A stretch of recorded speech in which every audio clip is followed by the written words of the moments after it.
Donc, je vous invite à reprendre dans le premier livre de Samuel, au chapitre 1er.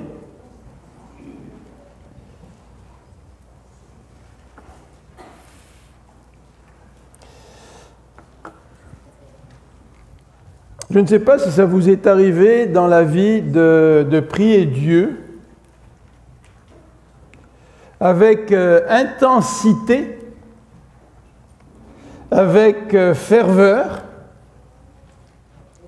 et Dieu a répondu à votre prière. Dieu a répondu à votre prière, puis il vous a accordé ce que vous lui avez demandé. Je ne sais pas si ça vous est arrivé. Ah, c'est bon. Et ce matin, nous avons devant nous l'histoire d'une personne, d'une femme qui a prié Dieu avec intensité et Dieu a répondu à sa prière. Et c'est vrai que le titre qu'on aurait pu donner ce matin, c'est un titre qui pourrait tourner autour de l'exaucement, c'est Dieu qui exauce. Ou peut-être un titre qui pourrait tourner autour de la piété d'Anna, ou d'Anne, la piété d'une femme. Et dans le texte que nous avons lu précédemment, donc il y a une dizaine ou quinzaine de minutes, nous avons lu ce premier chapitre à partir du verset 1 jusqu'au verset 19. Dans ce texte, si nous continuons la lecture, et c'est ce que nous allons faire dans quelques instants, ou en cours de prédication, nous allons continuer la lecture, nous allons voir qu'en particulier au chapitre 2, le texte prend une autre direction que simplement une femme qui prie Dieu avec intensité et à qui Dieu répond.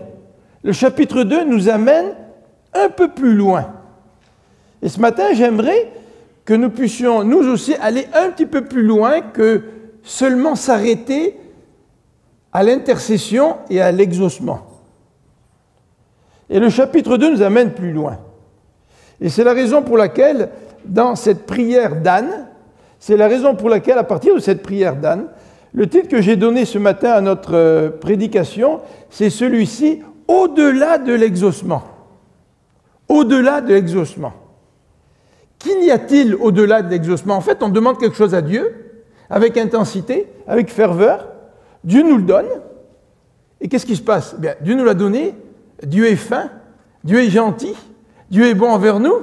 Merci Seigneur. Puis on continue notre vie, n'est-ce pas? Mais dans le texte que nous avons devant nous, eh bien, Anne nous amène au-delà de l'exaucement, et c'est ce que je voudrais voir ce matin avec vous. Le premier élément que je voudrais voir dans ce passage, c'est la façon dont Dieu agit. On appelle ça le modus operandi de Dieu. Comment Dieu agit? Et de comprendre comment Dieu agit peut être une véritable source d'encouragement pour nous lorsque nous vivons des moments difficiles. Le deuxième élément que je voudrais regarder avec vous, pour développer ce thème au-delà de l'exaucement, c'est que c'est voir la situation, la réaction de cette femme dans sa souffrance. Et les versets 9 à 19 nous présentent Anne qui rentre en présence de Dieu. Anne, cette mère, entre en présence de Dieu. Et le troisième élément que je voudrais vous présenter, au-delà de l'exaucement, c'est encore l'attitude d'Anne qui donne à Dieu ce que Dieu lui a donné. Alors tout à l'heure, je vous ai posé une question. Est-ce que vous êtes trouvé dans une situation, vous avez prié avec intensité, avec ferveur, avec persévérance, puis Dieu a répondu à votre prière, mais est-ce que lorsque Dieu répond à nos prières, est-ce que nous redonnons à Dieu ce que lui nous donne? Mais je voudrais aller même encore au-delà de l'exaucement, encore un petit peu plus loin, et ça, nous allons le voir dans la conclusion, c'est la compréhension qu'Anne a eue de Dieu après avoir été exaucée, après avoir redonné à Dieu ce que Dieu lui a donné.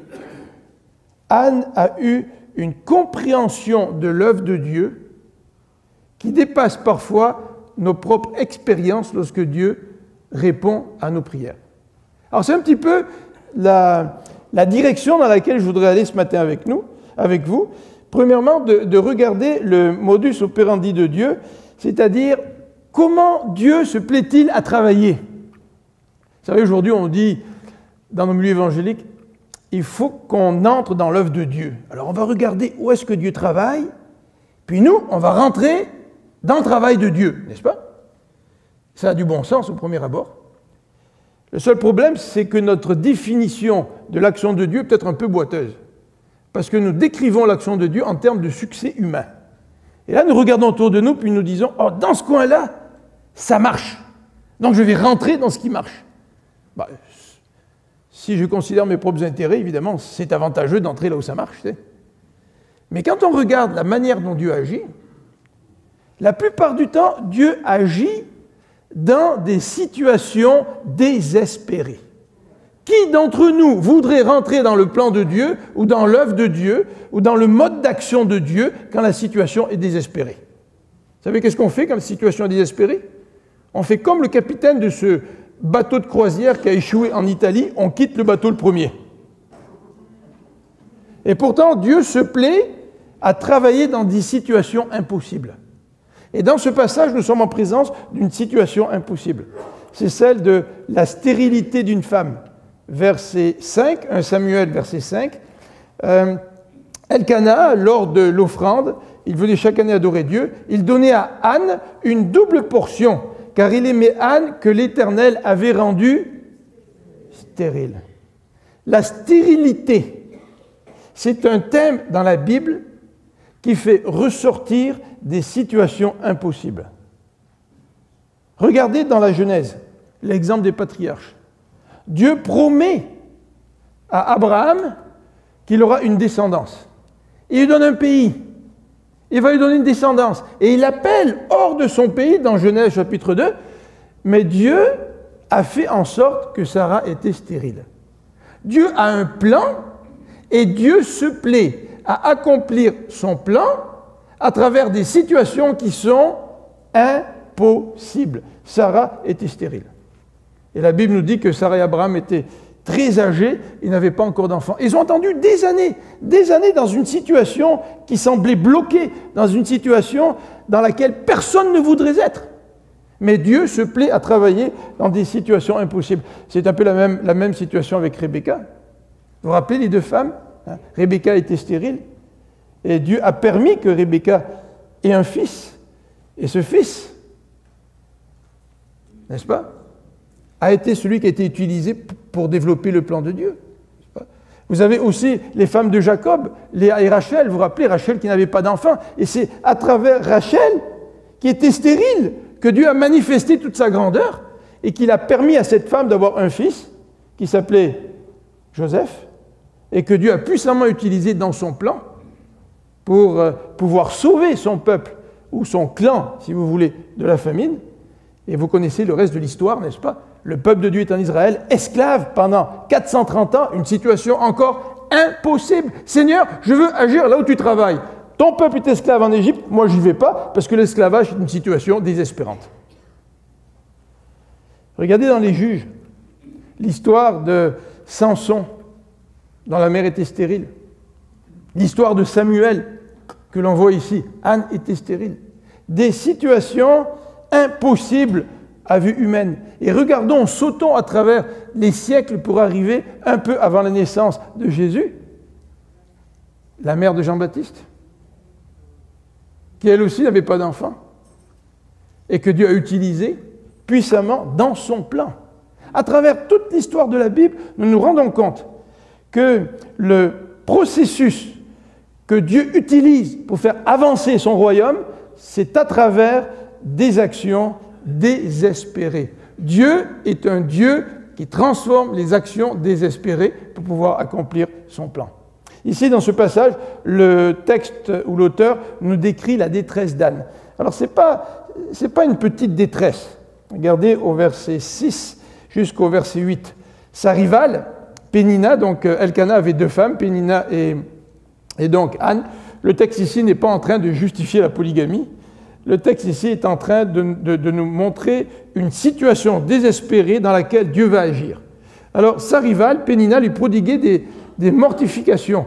Je ne sais pas si on emploierait ce mot-là dans notre langage quotidien aujourd'hui, mais certainement que Pénina piquait Anna continuellement à chaque année lorsqu'ils allaient au temple pour adorer. Et continuellement, elle était en train de non seulement planter le couteau dans la plaie, mais elle remuait le couteau dans la plaie, n'est-ce pas?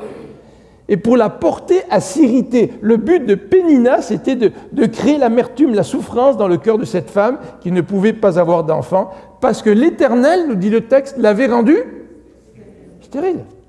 C'est l'Éternel qui rend stérile. C'est l'Éternel qui crée la situation impossible pour pouvoir mieux se glorifier par la suite.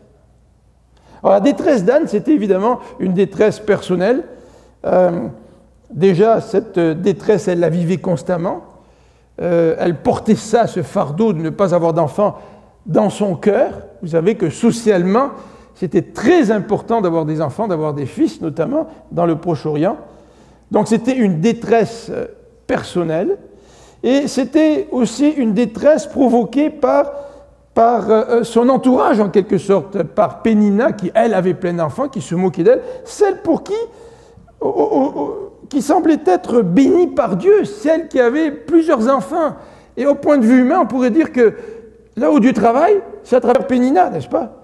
Et Dieu ne travaille pas à travers cette pauvre Anne qui n'avait pas d'enfants. Et cette situation était intolérable. Imaginez-vous les dialogues qui auraient pu avoir lieu là, entre Pénina et puis Anne. Tu sais. Imaginez-vous un peu les paroles que Pénina pouvait prononcer à Anne. Tu sais.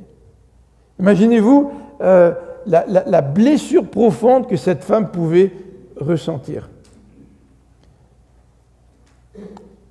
Comment Dieu agit? Aujourd'hui, on est tellement attiré par le succès que lorsqu'on voit un certain succès dans un certain ministère, dans nos églises, sur le champ missionnaire, nous sommes portés à entrer dans ce succès. Et pour justifier notre action, bien, nous disons que nous entrons dans le travail de Dieu. Ça fait bien, hein? Mais n'est-ce pas la plupart du temps dans ce qui est petit, dans ce qui est méprisé, dans des situations impossibles, que Dieu va se révéler et va agir d'une façon extraordinaire? Qui d'entre nous préférons des situations impossibles? N'est-ce pas? Ce n'est pas notre réaction humaine de vouloir entrer dans des situations impossibles. En fait, si nous sommes dans des situations impossibles, c'est parce que c'est Dieu qui nous a placés là, et c'est parce que Dieu veut agir avec sa puissance au travers de ce que nous pouvons vivre. Alors nous sommes en présence d'un principe, et nous allons voir 3 principes dans ce texte. Le premier principe, c'est que Dieu agit dans des situations sans espoir. Dieu agit dans des situations sans espoir. Peut-être que vous vivez une situation sans espoir à certains niveaux. Vous savez, lorsque la sœur de Marie-France a été atteinte du cancer il y a 2-3 ans, donc elle est décédée il y a maintenant un peu plus d'1 an, on a prié Dieu. On a prié pour que Dieu agisse dans une situation sans espoir. Et Dieu agit. Hein, j'ai eu l'occasion de le partager un petit peu. Sa sœur, qui s'est éloignée de Dieu pendant plus de 35 ans, est revenue au Seigneur et a donné un témoignage extraordinaire de soutien, de confiance en la présence de Dieu, même dans des situations difficiles.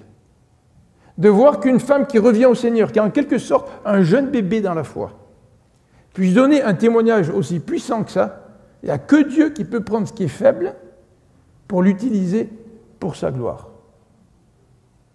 La semaine dernière, Marie-France et moi, on a reçu un courriel d'un de nos amis, quelqu'un qui fréquentait l'église de Sainte-Rose quand j'étais pasteur. Il a travaillé pendant plusieurs années au Mexique. Je crois que c'était pour Bombardier ou enfin dans l'aéronautique. Puis il est rentré ici pour le décès de son beau-père, mal violent à la tête, maux de tête violents. Il va à l'hôpital, on lui fait des tests, cancer du cerveau. Inguérissable, d'après ce que disent les médecins. Qu'est-ce que Dieu peut faire dans des situations impossibles? Ben, Dieu peut tout faire pour sa gloire. En fait, à travers l'histoire de l'Ancien Testament, et qu'on regarde le développement du thème du royaume de Dieu dans l'Ancien Testament, Dieu agit tout le temps dans des situations extrêmes, impossibles. Nous l'avons vu à travers des femmes stériles. Dieu donne des promesses à Abraham, ton peuple sera aussi nombreux que les grains de sable, n'est-ce pas, sur le bord des plages, là. Mais pourtant, ma femme Sarah est stérile. Dieu parle de la venue de son royaume. Et pourtant, le peuple que Dieu a choisi est infidèle. Les rois que Dieu a choisis sont infidèles, au point où Dieu est obligé d'envoyer en exil son propre peuple. Et on se dit, mais Seigneur, qu'est-ce qui se passe? Et même un de ses prophètes a dit, moi je suis tout seul. Et Dieu lui dit, non, il y a 7000 personnes qui n'ont pas plié les genoux devant Baal. Vous vous rappelez? Et dans les prophètes, il y a ce qu'on appelle la théologie du reste. C'est-à-dire que malgré les situations, la situation déplorable dans laquelle se trouve le peuple de Dieu, infidèle, amené en déportation, Dieu dit tout le temps qu'il va prendre un reste.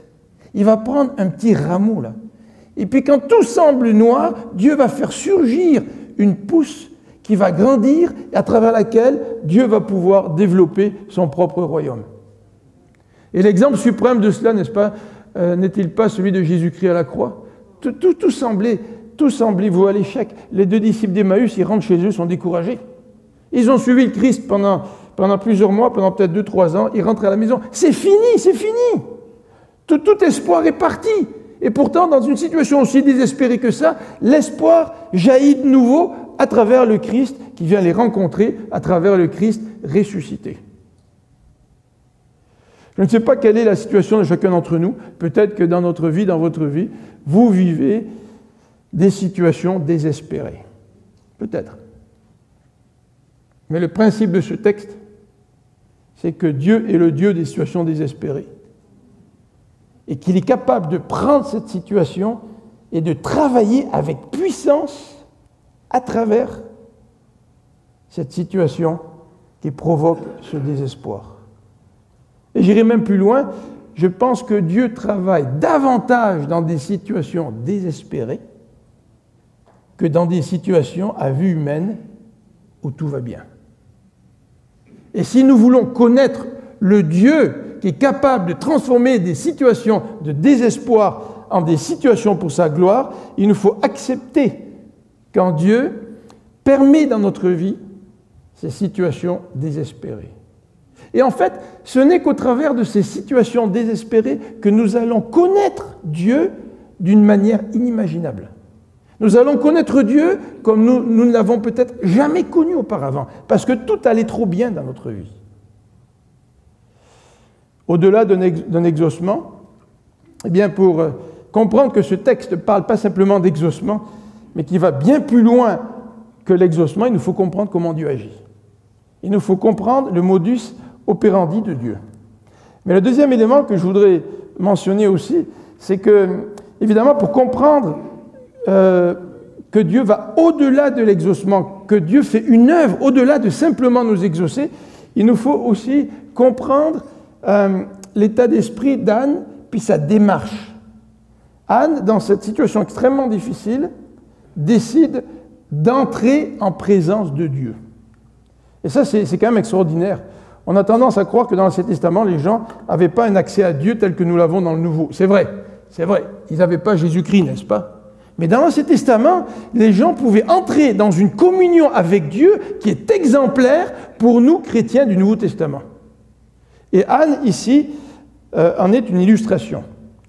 Regardez c'est la section à partir du verset 9 jusqu'au verset 19, mais cette section, elle est précédée par le verset 8. Et le verset 8 est un passage qui accentue la souffrance d'Anne. Regardez ce que dit le verset 8. Elkana, son mari, lui disait, « Anne, pourquoi pleures-tu et ne manges-tu pas? Pourquoi ton cœur est-il attristé? Est-ce que je ne vaux pas pour toi mieux que 10 fils ?» Alors je ne sais pas quel était le don de compassion d'Elkana. Peut-être qu'il avait un don de compassion, je ne sais pas, mais en tout cas, il ne ressort pas à travers ce verset-là. Et la pauvre Anne faisait face à l'incompréhension, premièrement l'incompréhension de son mari.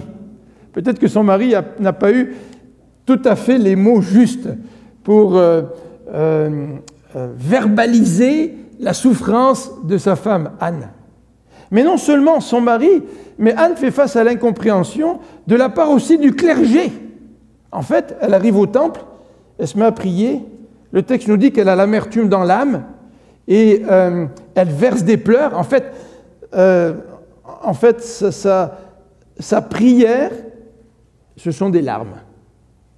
Vous savez, le verset 7 et 8 du psaume 6 nous parle des larmes du psalmiste jour et nuit.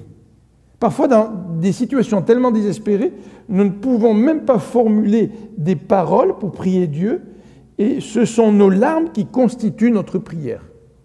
Et cette femme fait face non seulement à l'incompréhension de son mari, mais elle fait face à l'incompréhension du clergé, puisqu'au verset 13, Élie pensait qu'elle était ivre, parce que cette femme pleurait, cette femme remuait les lèvres et parlait avec Dieu dans son cœur, et Élie pensait qu'elle était ivre.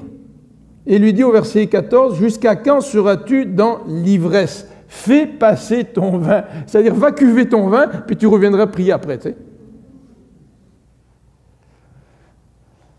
Vous savez, l'incompréhension, ça fait partie de la nature humaine. Et chacun d'entre nous, nous avons fait face, ou nous ferons face, un jour ou un autre, à l'incompréhension. Et l'incompréhension de nos proches est peut-être l'incompréhension qui nous fait le plus mal. Parce que nous nous attendons, dans nos attentes, nous nous attendons à ce que ceux qui nous aiment, ceux qui sont autour de nous, que eux puissent nous comprendre mieux que les autres. Et parfois, dans notre tristesse, nous nous tournons vers ceux qui nous entourent dans l'espoir d'être compris. Mais vers qui Anne s'est-elle tournée? Anne s'est tournée vers l'Éternel des armées. Et le verset 11 donne le titre, ce titre-là à Dieu, l'Éternel des armées. Vous vous rappelez que le mot éternel, ça veut dire le Dieu de l'alliance. Je me tourne vers toi, Dieu, dans une situation désespérée, parce qu'il n'y a personne d'autre qui a scellé une alliance avec moi, au travers de laquelle il aurait promis de prendre soin de moi, d'être avec moi, de me conduire et me diriger à chaque instant de ma vie, même quand je marche dans la vallée de l'ombre de la mort. Mais c'est aussi l'Éternel des armées. Le Dieu d'Anna, ce n'était pas le petit Dieu local. Vous savez que les sociétés païennes ou les peuples païens en Canaan adoraient des dieux locaux. Et les dieux locaux étaient vus comme étant les maîtres de la région. Mais le Dieu du peuple d'Israël est un Dieu bien plus grand que ça. C'est le Dieu des armées, c'est l'Éternel des armées. Et dans Exode 3, verset 7, le texte nous dit que Dieu entend, c'est ça, les prières ou les requêtes ou les cris de son peuple. Et Anne faisait partie de ce peuple. Mais ce qui est extraordinaire, c'est que Anne avait la conviction que cet Éternel des armées, ce Dieu qui a créé les cieux et la terre, ce Dieu qui règne sur tout, est aussi son Dieu à elle. Une petite femme au sein du peuple d'Israël. Une petite femme qui vit dans l'anonymat. Une femme qui n'avait même pas de fils pour pouvoir donner une descendance à travers elle à son mari. Donc une femme sans espoir, puisque la descendance est extrêmement importante. Mais la conviction de cette femme, que malgré sa petitesse, Dieu entend la prière de sa servante. Vous avez vu certainement les clips de notre astronaute canadien qui se trouve dans la station spatiale. Vous avez certainement entendu parler de lui ces derniers jours, puisqu'il semble qu'il y a eu une fuite, qu'ils ont dû sortir de la station spatiale pour aller réparer la fuite. Eh bien, les astronautes, quand ils reviennent sur la Terre, ils disent qu'on est petit. Et puis on voyait des photos de la station spatiale, puis la Terre en arrière-plan, là. Puis on se dit, moi je suis en quelque part sur la Terre, là.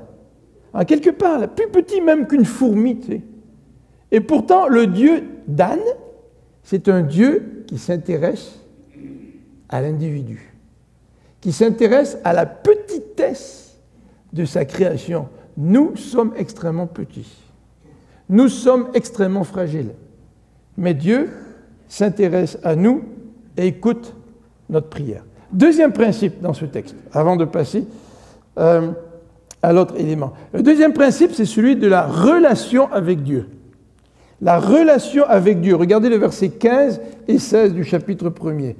Le verset 15 nous dit, la fin du verset 15, « Je répandais mon âme devant Dieu ». Ça, c'est une expression qui est assez forte. Hein. Le texte continue aussi en disant « Ne prends pas ta servante pour une femme pervertie, car c'est l'excès de ma douleur et de mon chagrin qui m'a fait parler jusqu'à présent. » Cette femme, elle a ouvert son cœur et elle a déversé son cœur devant Dieu. Est-ce que nous avons des attentes en premier envers ceux qui sont autour de nous? Est-ce que nous attendons que nos proches, nos amis, eux nous comprennent? Ou est-ce que notre réflexe, c'est aller devant Dieu en sachant que lui nous comprend mieux que ceux qui sont proches de nous, mieux que nos parents, mieux que notre conjoint? Vous savez, parfois nous avons tellement d'attentes vis-à-vis de notre conjoint. Et quand Dieu permet des situations difficiles, c'est certainement peut-être aussi pour nous rapprocher de lui, pour nous permettre d'épancher notre cœur devant lui et de nous approcher, comme dit le Nouveau Testament, du trône de la grâce. Vous vous rendez compte le trône de la grâce? Le trône, c'est le cœur du royaume, là, le trône. C'est là où le roi s'assit, c'est là où il promulgue des lois, c'est là où il donne des ordres. Le trône, c'est symbole de la toute-puissance de Dieu. Et là, Dieu nous fait entrer dans la salle du trône pour le rencontrer. Il ne nous fait même pas rentrer dans une antichambre. Il ne vient pas nous voir au fond des écuries.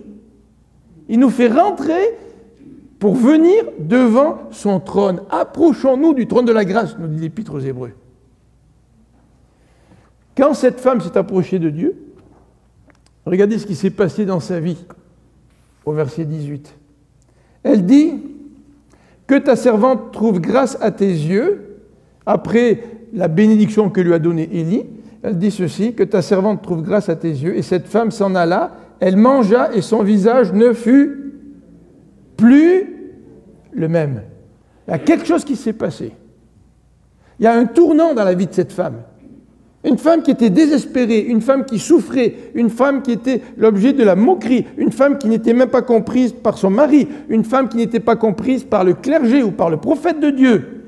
Cette femme, il y a quelque chose qui a changé parce qu'elle est venue en présence de Dieu et qu'elle a ouvert son cœur devant Dieu et qu'elle a épanché son âme devant Dieu. Elle n'a plus été la même. Il y a quelque chose qui s'est passé. Vous savez, la transformation de la vie chrétienne, elle a lieu dans le secret du cœur de l'individu. La transformation de la vie chrétienne, elle n'a pas lieu dans des activités, elle n'a pas lieu dans des services. La transformation de la vie chrétienne, elle a lieu à l'intérieur de notre vie lorsque Dieu vient y faire son travail alors que nous le rencontrons. Alors, vous voyez, le texte ici va au-delà d'exaucement. Hein. Ce n'est pas simplement « Seigneur, j'ai besoin de quelque chose, donne-le-moi, tu me l'as donné, merci ». Puis on passe à autre chose. Et le passage va certainement plus loin parce que Anne, dans sa reconnaissance, et nous n'avons pas lu le texte ce matin, nous n'avons pas lu cette partie-là, mais le texte nous dit au verset 19b, « Elkana connut Anne, sa femme, et l'Éternel se souvint d'elle.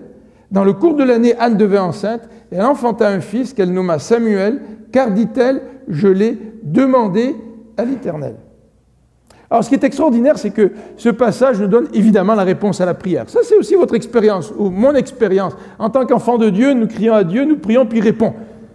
Mais ça va beaucoup plus loin que ça. Mais premièrement, la réponse à la prière. Le verset 19 a une belle expression.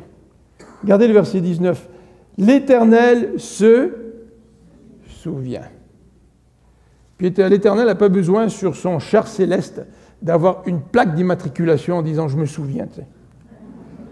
En fait, moi je ne sais même pas de quoi il faut se souvenir, puis peut-être la plupart d'entre nous, on ne sait même pas de quoi on doit se souvenir.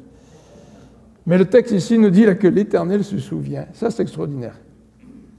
La grâce de Dieu se trouve enfermée ou contenue dans cette expression. L'Éternel se souvient. Il s'est souvenu d'Anne. L'Éternel se souvient de son peuple. Ça veut dire que l'Éternel va agir en faveur du peuple, il va agir en faveur d'Anne, il va répondre à la prière. Et le verset 20 le souligne bien. L'Éternel agit dans l'année qui s'en vient, Anne est devenue enceinte et elle a donné naissance à Samuel. Alors Samuel, ça veut dire Dieu entend. Ça vient d'un verbe qui veut dire entendre, shama, et puis elle, à la fin, ça veut dire Dieu. Donc ça veut dire Dieu entend. Cette femme a voulu donner à son fils un nom qui symbolisait l'action de Dieu, qui symbolisait tout le contexte. Dieu a entendu sa prière. Quelle reconnaissance, n'est-ce pas? Quelle expression de reconnaissance. Souvent, Dieu répond à notre prière, puis on est content, puis on passe à autre chose. Mais cette femme-là a voulu toujours se souvenir de l'action de Dieu dans sa vie, de la grâce de Dieu dans sa vie, en donnant à son fils le nom suivant, Samuel, Dieu entend. Alors Dieu répond à la prière. Mais ce texte va au-delà de l'exaucement. Parce que cette femme, Anna, avait fait un vœu. Et vous savez que dans l'Ancien Testament, les vœux sont importants. Jephthé a fait un vœu inconsidéré, pauvre homme. Il avait dit que quand je reviendrai de bataille, j'offrirai à l'Éternel le premier être vivant qui se présenterait devant moi quand je reviendrai au village. Tu sais. Il pensait peut-être que le premier être vivant qu'il allait rencontrer, ce serait des animaux, des troupeaux qui paissent autour du village. Mais voilà que les habitants du village ont décidé de venir à sa rencontre en faisant une fête. Et qui menait la procession qui s'est avancée à la rencontre de Jephthé? C'était sa propre fille. Puis Jephthé avait dit à l'Éternel, je te fais un vœu, si tu me donnes la victoire, je te donnerai le premier être vivant qui viendra à ma rencontre, parce que je rentrerai au village victorieux. La Bible nous met en garde contre les vœux inconsidérés.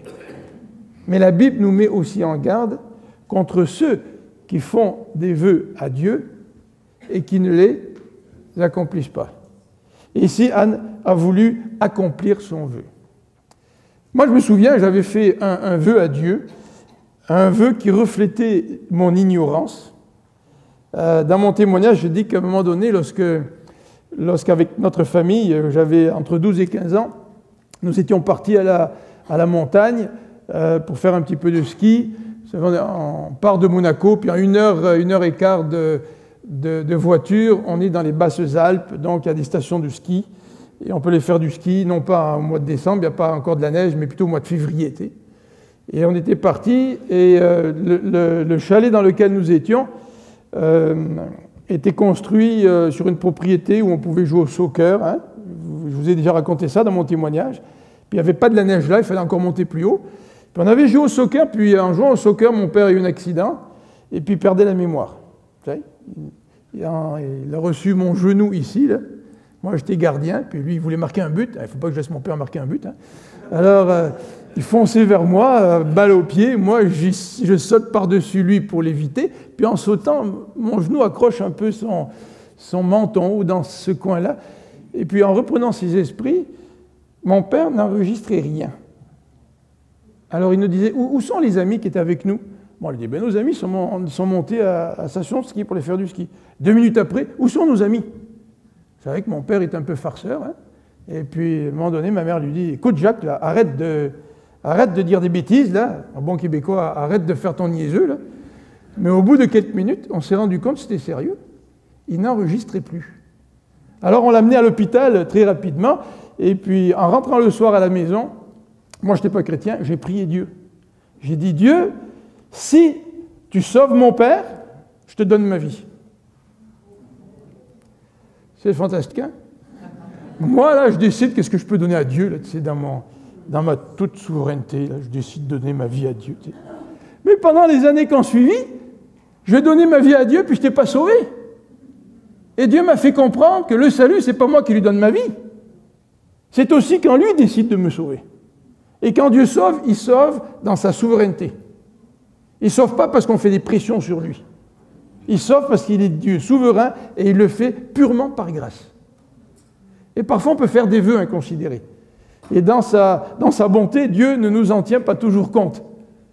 Mais ici, cette femme aurait pu très bien, devant le cadeau que Dieu lui donne, oublier son vœu. Son vœu de consacrer son fils à l'Éternel. Le vœu, donc, est sérieux. Et au verset 27 et 28, nous voyons une expression qui revient 4 fois. Regardez versets 27 et 28. « C'était pour cet enfant que je priais, et l'Éternel a exaucé la prière que je lui ai adressée. Aussi, je veux le prêter à l'Éternel, il sera toute sa vie prêté à l'Éternel, et il se prosternera devant l'Éternel. Alors, dans nos Bibles, on a de la difficulté à voir cela, mais dans le verset 27 et 28, 4 fois, le verbe « demander » est employé. La première fois, c'est au verset 27, les 2 premières fois. C'était pour cet enfant que je priais, c'est-à-dire que j'ai demandé dans l'original, et l'Éternel a exaucé la prière que j'ai demandée. C'est ça l'original. Ben, en français, on n'aime pas trop les répétitions dans le français écrit, donc on ne le voit pas, n'est-ce pas? Puis dans le verset 28, c'est encore plus compliqué à traduire, mais quand elle dit « je veux le prêter », ça veut dire « je veux prêter celui que j'ai demandé ». C'est ça dans l'original. Et il sera toute sa vie prêté, c'est-à-dire celui que j'ai demandé à Dieu, il va être prêté toute sa vie à l'Éternel. Voyez-vous? 4 fois, elle exprime cette insistance avec laquelle elle a prié Dieu et qui souligne évidemment la réponse de Dieu à sa prière. Alors Anne, en étant conséquente avec son vœu, le remet à l'Éternel. Et si vous lisez au chapitre 3, au verset 19 et 20, il est dit ceci, « Samuel grandissait, l'Éternel était avec lui, et il ne laissa tomber à terre aucune de ses paroles. » Tout ce que Samuel disait était appuyé par Dieu en quelque sorte. Tout Israël, depuis Dan jusqu'à Beersheba, reconnut que Samuel était établi prophète de l'Éternel. C'est extraordinaire, hein?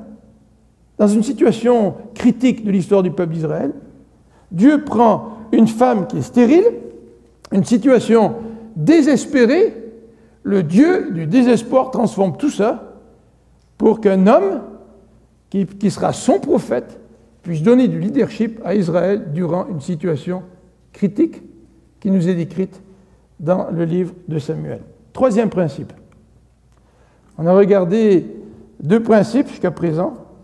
Premier principe, ça touche l'action de Dieu. Dieu agit dans des situations désespérées. Quel encouragement, n'est-ce pas? 2e principe, nous avons vu, c'est le principe de la relation avec Dieu.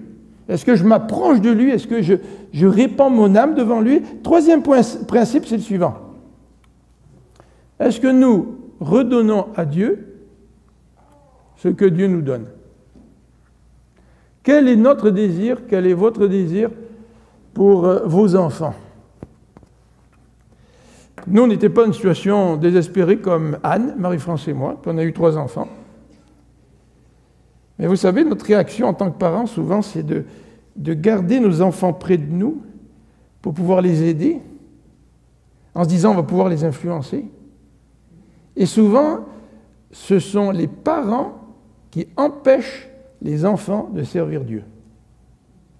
Quand je faisais partie de comité pan-canadien pour les frères mennonites, j'avais déjà entendu le témoignage d'un pasteur qui disait « Il y a des jeunes qui veulent partir sur le champ missionnaire et ce sont les parents qui les en empêchent. Il y a des jeunes qui veulent servir le Seigneur et ce sont les parents qui les en empêchent parce qu'ils considèrent que servir Dieu, socialement parlant, d'un point de vue économique, ce n'est pas le bon choix à faire. »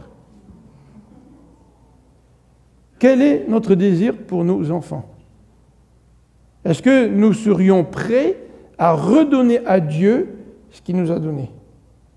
Est-ce que nous serions prêts à lui redonner ce qui est le plus cher pour nous? Mais si nous l'avons, c'est quand même Dieu qui nous l'a donné. Et par extension, qu'est-ce que Dieu nous donne dans notre vie aujourd'hui, que nous lui avons demandé ou que nous ne lui avons pas demandé mais auxquelles nous tenons? Quelles sont ces choses que nous ne voulons pas redonner à Dieu pour que sa gloire puisse se manifester à travers nous? Il y a évidemment plusieurs façons de redonner à Dieu. Premier élément, c'est par la prière. Hein. Dans la prière, Anne s'est engagée. Et le deuxième élément, nous pouvons redonner à Dieu aussi par notre engagement chrétien. Vous savez, je ne peux pas donner mes enfants à Dieu si moi, je ne me suis pas donné au préalable à Dieu. Et cette femme son cœur était déjà entre les mains de Dieu. Et c'est la raison pour laquelle elle a pu donner son enfant à Dieu. En conclusion, j'aimerais présenter un élément qui est extrêmement important dans ce passage et qui explique pourquoi j'ai choisi comme titre « Au-delà de l'exaucement ». Ce texte ne parle pas juste de l'exaucement, il va au-delà de l'exaucement. Il nous décrit la vision qu'Anne avait de Dieu. Regardez au chapitre 2 avec moi, chapitre 2, verset 1er. Verset 1er, Anne prie. « Mon cœur se réjouit en l'Éternel, ma force a été relevée par l'Éternel, ma bouche s'est ouverte contre mes ennemis et je me réjouis de ton secours. » Vous remarquez les pronoms personnels employés? Les pronoms personnels à la première personne. Ma force, ma bouche, mes ennemis, je me réjouis. N'est-ce pas? C'est ça qui ressort. Quand l'Éternel agit dans notre vie, en général en tant que chrétien, qu'est-ce que nous faisons? Nous donnons un témoignage. Et les pronoms personnels qui ressortent peut-être le plus souvent de notre témoignage, c'est « je », c'est « moi ». C'est le pronom personnel. Ici, nous avons, à la première personne, nous avons ici une prière d'Anne qui décrit l'expérience personnelle d'Anne en un seul verset. Son expérience personnelle, un seul verset. Mais qu'est-ce qu'elle va dire dans sa prière? Bien, regardez dans les versets suivants. À partir du verset 2 jusqu'au verset 8, Anne va parler de l'action ou des actions présentes de Dieu. Ou, si vous voulez, du règne actuel de Dieu. Regardez à partir du verset 2. « Car nul n'est saint comme l'Éternel. Il n'a point d'autre Dieu que toi. Il n'a point de rocher comme notre Dieu. Ne parlez plus avec tant de hauteur, que l'arrogance ne sorte plus de votre bouche, car l'Éternel est un Dieu qui sait tout. Et par lui sont pesées toutes les actions. L'arc des puissants est brisé. Les faibles ont la force pour ceinture. Ceux qui étaient rassasiés se louent pour du pain, et ceux qui étaient affamés se reposent. Même la stérile enfante 7 fois, et celle qui avait beaucoup d'enfants est flétrie, car l'Éternel fait mourir, il fait vivre, il fait descendre au séjour des morts, il en fait remonter. L'Éternel appauvrit, il enrichit, il abaisse, il élève. De la poussière, il retire le pauvre, du fumier, il relève l'indigent, pour les faire asseoir avec les grands, et il leur donne en partage un trône de gloire. À quoi assistons-nous dans ce passage? Nous assistons à une femme qui, dans sa prière, ne met pas son expérience en premier plan, mais qui met en premier plan, à partir de sa propre expérience, les actions de Dieu au présent. Voyez-vous, c'est bien plus qu'un exaucement, là. C'est-à-dire que quand Dieu exauce nos prières, qu'est-ce que Dieu fait? Dieu veut nous rappeler comment il agit dans le présent. Il veut nous rappeler comment il est grand. En fait, une réponse à la prière est un encouragement, pas seulement parce que Dieu vient de répondre à ma prière, mais c'est un encouragement parce que ça me montre comment Dieu agit, au moment présent, aujourd'hui. Regardons à partir du verset 9. À partir du verset 9 et 10, dans sa prière, Anne va encore plus loin. Regardez au verset 9. Les temps utilisés changent. Il gardera les pas de ses bien-aimés, c'est le futur. Les méchants seront réduits au silence, futur. L'homme ne triomphera point par la force, futur. Les ennemis de l'Éternel trembleront du haut des cieux. Il lancera sur eux son tonnerre, futur. L'Éternel jugera les extrémités de la terre. Il donnera la puissance à son roi et il relèvera la force de son oint. Qu'est-ce qu'elle est en train de dire, Anne? Elle est en train de parler des actions futures de Dieu ou du règne futur de Dieu. Quand Dieu répond à nos prières, est-ce que nous comprenons que la réponse à nos prières, c'est un moyen de diriger notre attention vers le règne futur qui s'en vient? Vous voyez, la compréhension de Dieu, de cette femme, dépasse simplement l'exaucement. Quelle est l'action de Dieu dans notre vie? Quelle est notre expérience personnelle aujourd'hui? Est-ce que nous sommes dans une situation désespérée? Peut-être que pour mieux connaître Dieu, nous aurions parfois besoin de situations désespérées. Parce que c'est dans ces situations désespérées que Dieu agit et se révèle d'une façon tout à fait exceptionnelle. Est-ce que la situation dans laquelle je vis, est-ce que peut-être les réponses aux prières dont j'ai été l'objet, reflète dans ma vie comment Dieu agit? Est-ce que ça m'encourage de voir comment Dieu agit? Est-ce que les réponses de Dieu dans ma vie m'encouragent à voir comment Dieu agira? Comment Dieu va accomplir son plan? Les amis, le Seigneur nous parle du retour de Jésus-Christ, n'est-ce pas? Le Seigneur va revenir. Si Dieu est capable de prendre des situations désespérées dans ma vie et de répondre à mes prières, Dieu est capable aussi d'accomplir son plan à travers le retour de Jésus-Christ et l'établissement définitif de son royaume, établissement du royaume par lequel Dieu jugera et sa justice éclatera aux yeux de toute sa création. Quel exemple cette femme, n'est-ce pas? Quel exemple cette mère? Alors, et peut-être qu'aujourd'hui, vous, messieurs, vous pouvez dire « Ouais, c'est la fête des mères, là, c'est une prédication pour les femmes, n'est-ce pas? C'est une prédication pour les épouses. » Mais dans le fond, même si Anne est un exemple pour nous, n'est-elle pas aussi un exemple pour nous, messieurs? Et pas simplement pour vous, maman? Que Dieu puisse nous toucher au travers de ce texte et nous encourager au travers de ce texte. Prions ensemble.